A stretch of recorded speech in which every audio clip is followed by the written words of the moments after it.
Shalom. Dans l'épisode précédent, nous avons parlé du roi Roboam, qui avait les meilleurs conseillers de son temps, mais qui n'a fait que des mauvais choix. Affaibli, délaissé et remplacé, un nouveau roi monte sur le trône, son fils, Abijah. Nous sommes autour de 913 avant Jésus-Christ.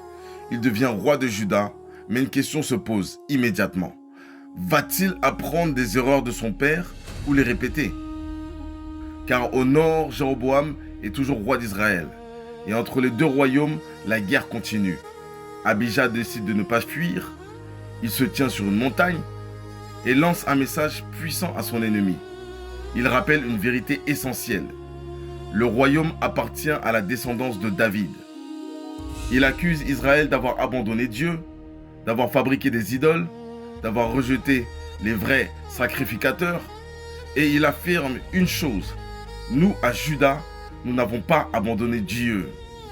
Mais attention, les paroles sont fortes. Mais le cœur est-il vraiment fidèle?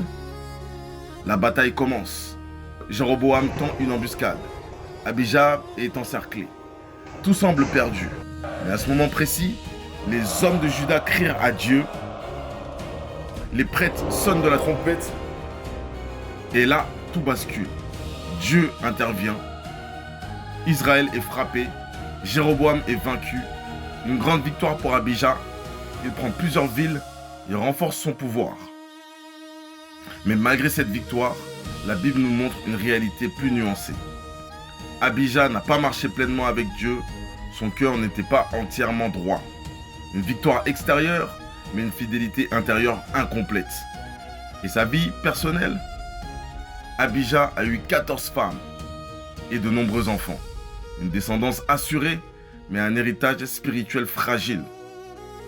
Son règne est court, seulement 3 ans, puis il meurt et rejoint ses ancêtres dans la cité de David.